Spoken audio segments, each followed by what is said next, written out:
इंदौर के हृदय स्थल राजबाड़ा में 20 मई को प्रदेश सरकार बैठक करने जा रही है। अलग अलग विभाग इसकी तैयारियों में जुट गए हैं।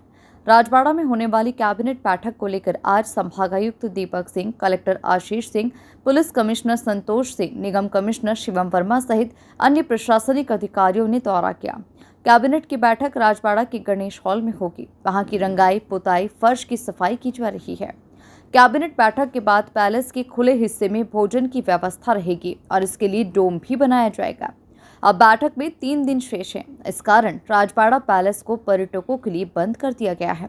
अब राजबाड़ा पैलेस पर्यटकों के लिए 20 मई के बाद ही खुलेगा। यहाँ हर दिन शाम को लाइट एंड साउंड शो भी आयोजित किया जाता है, वो भी फिलहाल बंद रहेगा। कैबिनेट बैठक की तैयारियों के मद्देनजर अफसरों ने आज राजबाड़ा पैलेस और उद्यान का दौरा भी किया। संभावित बारिश के मद्देनजर भी व्यवस्थाएं जुटाने के लिए कहा गया है। पहला मौका है जब शहर में कैबिनेट बैठक होने जा रही है। देवी अहिल्या के 300वीं जयंती के मौके पर राजबाड़ा के पैलेस में बैठक करने का फैसला लिया गया। Bureau report, MP express 24/7। देखिए, कैबिनेट की जो बैठक आयोजित होनी है 20 तारीख को, और अहिल्या माता की चूँकि 300वां ये जन्म शताब्दी वर्ष चल रहा है और भी कई महत्वपूर्ण घटनाएं 20 तारीख को हुई थी, उसी को दृष्टिगत रखते हुए माननीय मुख्यमंत्री जी ने ये फैसला लिया है कि ये जो 20 तारीख की कैबिनेट है वो इंदौर में माँ अहिल्या की नगरी में होगी। इसके लिए हमारी तैयारियां जोर शोर से चल रही हैं। सभी वरिष्ठ अधिकारियों के साथ में जगह का दौरा किया गया है।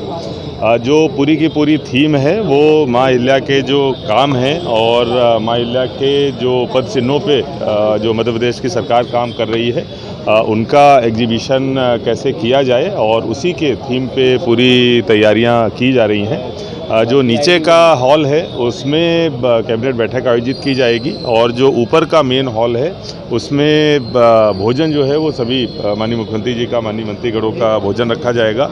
इसके अलावा जो 3 प्रकार की जो एग्जीबिशन है वो भी रखी जाएंगी, जिसमें इंदौर का उद्भव किस तरीके से हुआ और माँ अहिल्या के जो कार्य हैं उनको हाईलाइट किया जाएगा, और इसके अलावा उनसे प्रेरित होकर जो मध्य प्रदेश के विकास की नीतियां हैं शासन की, उनको भी एग्जीबिशन में यहाँ पर निरूपित किया जाएगा।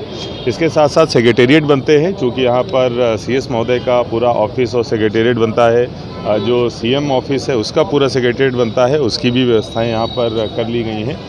भोजन जो है वो पूरी तरीके से जो मालवी परंपरा का होता है और पूरी मालवी शैली में, और मालवा के जो व्यंजन हैं उन्हीं पर भोजन व्यवस्था आधारित होगी। जो मीडिया के बंधु हैं उनके लिए भी लंच का और प्रेस ब्रीफिंग का अलग अलग स्थान तय कर दिया गया है। इसके साथ साथ जो माँ अहिल्या की मूर्ति पर माल्यार्पण होगा, और वहाँ पर सभी जो माननीय मंत्रीगण हैं, माननीय मुख्यमंत्री है, उनकी जो फ़ोटो होगी उसके लिए भी हमारी तैयारी पूरी कर ली गई है। अलग अलग अधिकारियों की ड्यूटी लगा दी गई है। सारी चीज़ों की प्लानिंग हमारी लगभग पूरी है। अगले 2-3 दिन जो बचे हुए हैं उनमें सभी तैयारियां पूर्ण करके बहुत भव्य तरीके से प्रोटोकॉल के अनुरूप कैबिनेट का सर ड्रेस कोड भी किया जाएगा। बैठक में जो आने वाले हैं, देखिए, बैठक में आने वालों के लिए कोई ड्रेस कोड नहीं है, वो तो सामान्य वेशभूषा में आएंगे, लेकिन ये जरूर है कि जो भोजन परोसने वाले, जैसा मैंने बताया कि वो मालवी शैली में किया जाएगा, तो जो परोसने वाले लोग हैं उनका जरूर हम लोगों ने मालवी शैली में वेशभूषा रखी है। सर ट्रैफिक को लेकर क्या व्यवस्था रहेगी? राजबाड़ा पे जो आम वाहन है वो किस तरह से? देखिए, ट्रैफिक को लेके जो सामान्य हमारी MG रोड है उसको डिस्टर्ब नहीं किया जाएगा, वो चलती रहेगी। जो ये चौक है, ये एरिया ज़रूर हम लोग इसको खाली रखेंगे और आम जनता को भी परेशानी न हो, और ये कैबिनेट भी भली बात आयोजित हो जाए, दोनों चीज़ों का ध्यान रखा जाए। ऐसा अभी कोई प्लान नहीं आया है। अभी एक तो कैबिनेट की बैठक होगी और उसके बाद विकसित मध्य प्रदेश की संकल्पना के ऊपर एक जो विजन डॉक्यूमेंट 2047 तैयार किया गया है उसकी प्रेजेंटेशन होगी। अभी 2 कार्यक्रम आधिकारिक रूप से हैं। चिड़ियाघर और लालबाग का भी इसमें जैसा मैंने बताया कि अभी 2 केवल कैबिनेट का और विकसित मध्य प्रदेश की संकल्पना का जो विजन डॉक्यूमेंट है उसका प्रेजेंटेशन ही आया है। अन्य अगर कोई ऑफिशियल कम्युनिकेशन आता है तो आपको अवगत कराया। बैठक प्रस्तावित है 20 तारीख को होनी है, तो उसके दृष्टिगत सारी व्यवस्थाओं को अभी हम लोगों ने देखा है। उसमें कहाँ कहाँ किस प्रकार की व्यवस्थाएं होंगी, तो उसको सारे स्थान और कैसे मूवमेंट होगा उसको नियत किया गया है। इसके हिसाब से अब इसके आसपास का एक ट्रैफिक प्लान बनेगा और उसके हिसाब से व्यवस्थाएं लगाई जाएंगी। तो सारी सुरक्षात्मक व्यवस्थाएं, ट्रैफिक की व्यवस्थाएं और इसमें अन्य समग्र रूप से जो शहर की व्यवस्थाएं हैं उनको शामिल करके व्यवस्थाएं 20 तारीख के लिए लगाई जाएंगी। दिन बदलेगा क्या पूरा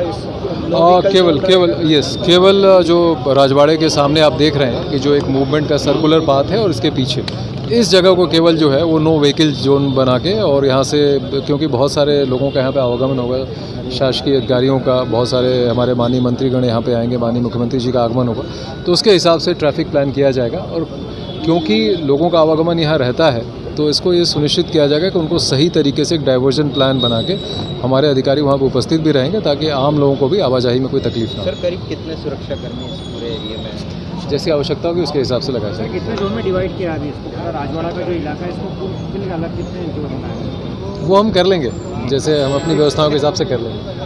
धन्यवाद, थैंक यू। देखिए, आज जो माननीय collector sir, CP sir, commissioner sir ने दौरा किया है उसमें जो पॉइंट्स आए हैं, जैसे निगम को सफाई व्यवस्था देखनी पड़ेगी हमको, और बाकी जो आमूल चूल व्यवस्था, प्लस यहाँ पे कई सारा पुराना सामान रखा है जिसको हम लोग हिफाजत से उसको शिफ्ट करेंगे, तो ये बेसिक व्यवस्थाएं सारी नगर निगम करेगा। और जैसे जैसे निर्देश मिले हम लोग, क्योंकि ये बहुत ही ऐतिहासिक पल रहेगा हमारे शहर के लिए, तो नगर निगम इंदौर भी इसमें अपनी जिम्मेदारी बखूबी निभाएगा।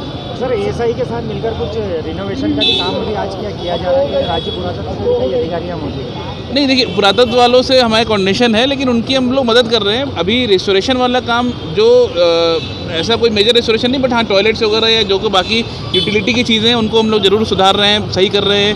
हमारे टॉयलेट्स कई उसमें कमियां थी तो उसको भी ठीक कर रहे हैं हम लोग। प्लस जो बाकी VIPs आएंगे, माननीय मुख्यमंत्री जी, माननीय CS सर, ACS सर और बाकी जो अन्य माननीय मंत्रीगण जी आएंगे, उनके लिए जो व्यवस्थाएँ करनी होगी वो हम कर रहे हैं। Thank you.